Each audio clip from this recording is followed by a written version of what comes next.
అదే RTV app వార్తల్ని క్షణాల్లో చదివే అవకాశం ఉంటుంది. ఒక న్యూస్ పేపర్, ఒక టెలివిజన్ ఛానల్ మీ చేతుల్లో ఎప్పుడూ ఉంటాయి. మీలాంటి నాయకులు, కార్యకర్తలు, జనసేన నాయకులు, కార్యకర్తలు, నా తమ్ముళ్ళందరూ అందించిన సాయమే ఈ రోజు నేను ఇలా నిలబడి మాట్లాడగలుగుతున్నాను మీ ముందు. మొన్న రీసెంట్గా పవన్ కళ్యాణ్ గారు పిలిచారు, వెళ్ళాను. నేను ఆయనతో మాట్లాడితే నేను మంత్రముగ్ధుని అయిపోయి ఆయన మాటలకి. ఏమని మాట్లాడారంటే ఆయన నన్ను నాయకుడి గారిని కూర్చోబెట్టి మాట్లాడినప్పుడు, చిన్న నేను పొత్తుల్లో భాగంగా సంధి కుదుర్చినప్పుడు బీజేపీతో కానీ టీడీపీ ముగ్గురు మేము పొత్తుల్లో భాగంగా 24 సీట్లు తీసుకున్నాం. అయినప్పటికీ సంధి కుదిరిచ్చింది నేనే అయినప్పటికీ బీజేపీ వాళ్ళు ఒత్తిడి చేస్తే 3 సీట్లు త్యాగం చేయవలసి వచ్చింది. నా అన్నగారు కాకినాడ నుంచి, అనకాపల్లి నుంచి ఎంపీగా పోటీ చేద్దాం అనుకుంటే అది కూడా అడిగారని నేను త్యాగం చేశాను. నాకు ఆయన చెప్పిన మాటలు అసలు నాకు మంత్రముగ్ధుని అయిపోయారు. ఈయన చెప్పిన మాటలు, అంత పెద్ద వ్యక్తి తగ్గి అలా త్యాగం చేసిన వ్యక్తి ఎవరన్నా ఉన్నారంటే పవన్ కళ్యాణ్ గారు.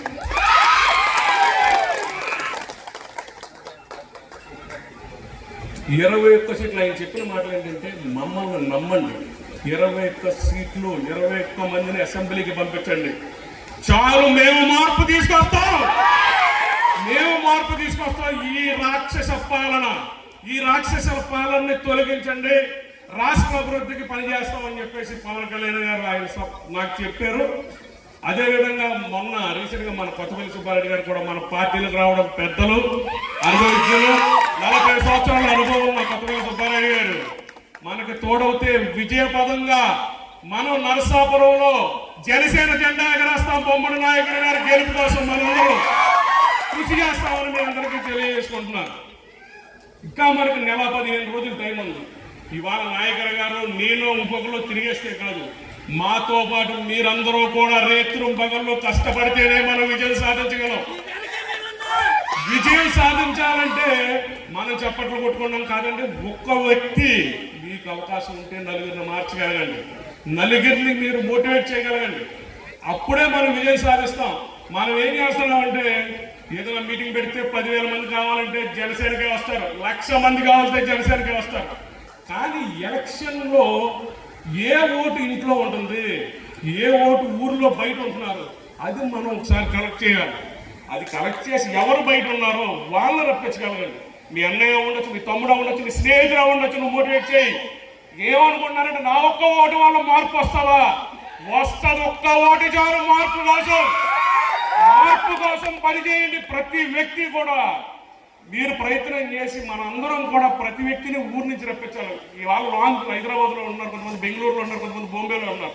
అలా ప్రతి వ్యక్తిని రప్పించి మనం జనసేన టీ గ్లాస్కి ఓటేయమని మన పవన్ కళ్యాణ్ గారు చెప్పిన మాటలు ఏంటంటే, నేనే పోటీ చేస్తానని అనుకుని మీరు ప్రయత్నం చేయండి.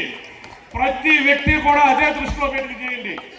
గెలిపించాలి, 21 మందిని కూడా అసెంబ్లీకి పంపించాలని చెప్పేసి ఆయన అడిగారు. మన వంతు మనం అందరం కూడా కష్టపడాలి. కష్టపడి మనం చేయవలసింది ఒక్క నెల 15 రోజులు కష్టపడతాం. గుండ్ల మీద పచ్చబొట్టేయించుకున్నాం కాదు, గుండెల్లో పవన్ కళ్యాణ్ ఉన్నా సరే మనం పవన్ కళ్యాణ్ గారి కోసం పనిచేయాలా. వ్యక్తిగత స్వార్థం లేదు.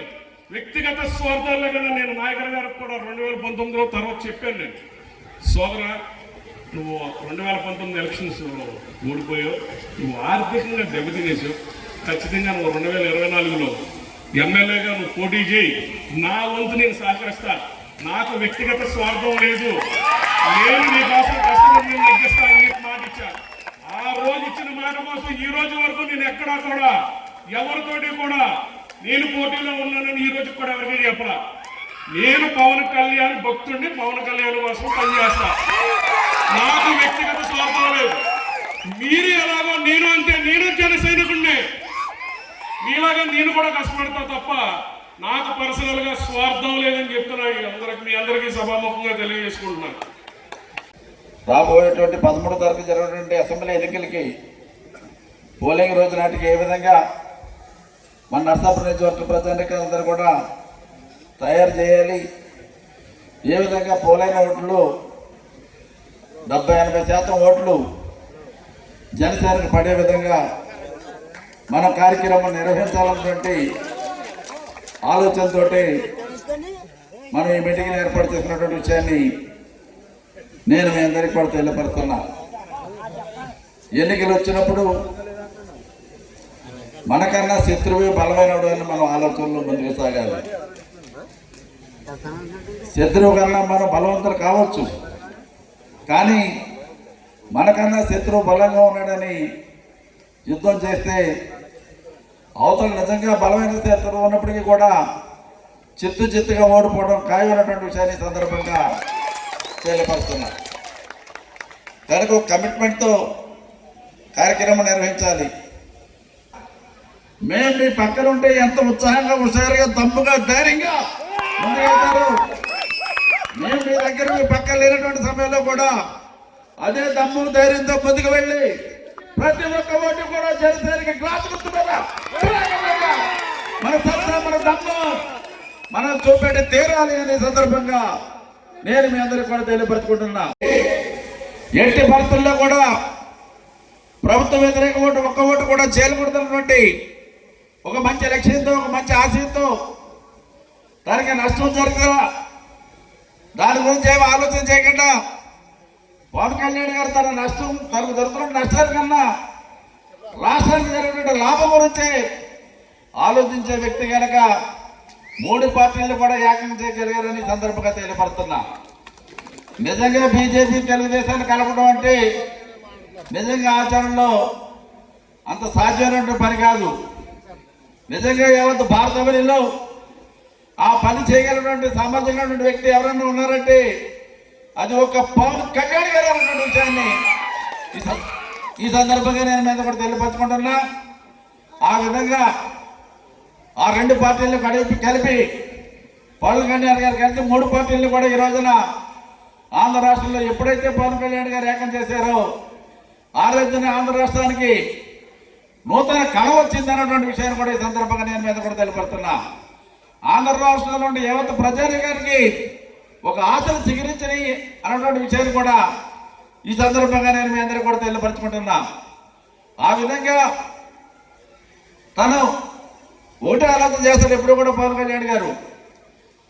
తన వ్యక్తిత్వం, తన సొంతానికి కన్నా, తన కుటుంబం కన్నా రాష్ట్రానికి ఏం చేయగలుగుతాం, రాష్ట్ర ప్రజానికానికి ఏం చేయగలుగుతాను, రాష్ట్రాన్ని అభివృద్ధి పదంలో ప్రగతి పదంలో ముందుకు వెళ్ళడానికి ఏం చేయగలుగుతానంటే ఆలోచన తప్ప తన గురించి కానీ, తన స్వార్థం గురించి కానీ, తన కుటుంబం గురించి కానీ ఆలోచించిన వ్యక్తి కాదు పవన్ కళ్యాణ్ గారని ఈ సందర్భంగా నేను మీ అందరూ కూడా తెలియపరచుకుంటున్నా. అటువంటి ఉన్నతమైన భావాలు కలిగినటువంటి వ్యక్తి, అటువంటి మంచి ఆశయాలు కలిగినటువంటి వ్యక్తి ఉన్నటువంటి పార్టీలో మనం అందరం ఉన్నటువంటి విషయాన్ని మీరందరూ కూడా గుర్తుంచుకోవాలి. పవన్ కళ్యాణ్ గారిలాగా 100% కుటుంబాలని పక్కన పెట్టి వేరే కార్యక్రమం చేయమని నేను అన్నగాని మీ కుటుంబాల గురించి కొద్దిగా చేసుకుంటూ తప్పనిసరిగా పార్టీ గురించి, రాష్ట్రం గురించి, ప్రజల గురించి మన వంతు మీ వంతు సహకారం తప్పనిసరిగా అన్ని తీరాలని ఈ సందర్భంగా నేను మీ అందరూ కూడా పేరు పేరున కోరి ప్రార్థిస్తున్నా. జనసేన పార్టీ నరసాపురం నియోజకవర్గ సమన్వయ కమిటీ మీటింగ్ ఏర్పాటు చేసినటువంటి నా సోదరుడు చాగంటి చిన్న గారికి మనస్ఫూర్తిగా అభినందన తెలియజేస్తున్నాను. చాలా చక్కటి కార్యక్రమం ఏర్పాటు చేశారు ఆయన. ఏదైతే 2019 ఎలక్షన్స్లో ఆ రోజున జనసేన పార్టీ నుంచి పవన్ కళ్యాణ్ గారు నాకు అవకాశం కల్పించినప్పుడు ఆ రోజున నాకు తోడుగా చాగంటి చిన్న గారు, మురళీకృష్ణ గారు, అదేవిధంగా కలవగం తాతాజీ గారు, నరసాపురం నియోజకవర్గ జనసేన పార్టీ కార్యకర్తలందరూ కూడా వారందరూ కష్టపడడం జరిగింది. మరి అతి ముఖ్యంగా చిన్న గారు, కలవగం తాతాజీ గారు కూడా ఒక బాధ్యత తీసుకుని ఆ రోజు నియోజకవర్గంలో నాకు అందరూ తెలియకపోయినా ఆ రోజు ఎలక్షన్ క్యాంపెయిన్కి పూర్తిగా మరి వారిద్దరూ కూడా నాకు మద్దతు ఇచ్చారు. అదేవిధంగా 2019 ఎలక్షన్లో నా ఓటమి చూస్తే తక్కువలో ఓడిపోవడం జరిగింది. ఆ తర్వాత ప్రక్రియలు 5 సంవత్సరాలు కూడా మరి జనసేన పార్టీని ముందుకు తీసుకెళ్లే ప్రక్రియలో మరి చాగంటి చిన్న గారు కూడా నాకు అన్ని విధాలు కూడా సహకరించడం జరిగింది. మరి ముఖ్యంగా ఏదైతే మత్స్యకారి అభ్యున్నత సభ ఉందో పవన్ కళ్యాణ్ గారితో ఆ రోజున లక్షలాది మంది ఇక్కడ మీటింగ్ ఏర్పాటు చేయడం జరిగింది. చాగంటి చిన్న గారు మరి ఆయన వంతుగా కూడా కార్యక్రమాన్ని జయప్రదం చేయడానికి మరి ఆయన వంతుగా సహకరించినందుకు ఈ సందర్భంగా మీ అందరి ముందు కూడా నాకు మరొకసారి అభినందన తెలియజేస్తున్నా.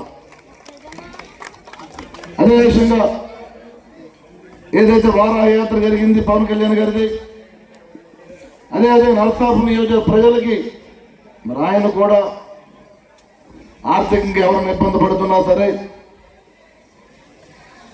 ఎవరికన్నా ఏదైనా సమస్య ఉన్నా సరే మరి ఆ చిన్న గారు కూడా ముందుండి నేనున్నాను అంటూ చెప్పి మరి ఆయన కూడా ముందుకు వస్తున్నారు. మరి ఏదైతే 2024 ఎలక్షన్స్ ఉన్నాయో మరి ఎలక్షన్స్లో కూడా మరొక్కసారి చిన్న గారు కూడా బాధ్యత తీసుకుని నరసాపురం నియోజకవర్గ అభ్యర్థిగా నాకు గెలవడానికి కూడా ఆయన పాత్ర కూడా బాధ్యత తీసుకున్నందుకు మీ అందరి తరఫున కూడా నేను మరొకసారి అభినందన తెలియజేస్తున్నా. అదేవిధంగా పెద్దలు, గౌరవనీయులు, మాజీ మంత్రివర్యులు, నరసాపురం నియోజకవర్గ అభివృద్ధి రథసారథైనటువంటి కొత్తపల్లి సుబ్బారాయుడు, కొత్తపల్లి సుబ్బారాయుడు గారు జనసేన పార్టీలోకి రావడానికి ఒక నరసాపురం నియోజకవర్గానికి కాదు, పవన్ కళ్యాణ్ గారికి అదేవిధంగా రాష్ట్ర జనసేన పార్టీ కూడా బలమైనదని చెప్పి ఈ సందర్భంగా కూడా మనందరూ కూడా గుర్తు చేసుకోవాల్సిన అవసరం ఉంది. ఆయన రాకతో రాష్ట్ర వ్యాప్తంగా కూడా జనసేన పార్టీ బలోపేత దిశగా ప్రయాణం చేస్తుందని చెప్పి సందర్భంగా కూడా మనం గుర్తు చేసుకోవాల్సిన అవసరం ఉంది. పవన్ కళ్యాణ్ గారు నాకు కూడా చెప్పడం జరిగింది, కొత్తపల్లి సుబ్బారాయుడు గారిని ఆయన రాష్ట్ర వ్యాప్తంగా ముందు పెట్టే బాధ్యత నేను తీసుకుంటానని చెప్పి పవన్ కళ్యాణ్ గారు నాకు కూడా చెప్పడం జరిగింది. దయచేసి మీరందరూ ఆలోచన చేసుకోవాలి. అలాంటి మహోన్నత వ్యక్తి సారథ్యంలో చాగంటి చిన్న గారి సహకారంతో, జనసేన పార్టీ కార్యకర్తల సహకారంతో రాబోయే 2024 ఎలక్షన్స్ లో నరసాపురం నియోజకవర్గంలో జిల్లాలో అత్యధిక మెజార్టీ వచ్చే విధంగా ప్రతి ఒక్కరు సహకరించవలసిందిగా ఉండవలసిందని చెప్పి ఈ సందర్భంగా నేను తెలియజేస్తున్నాను. నేను ఈ రోజున సుబ్బారాయుడు గారి అడుగుజాడల్లో చాగంటి చిన్న గారు నేను ప్రతి సందర్భంలో కూడా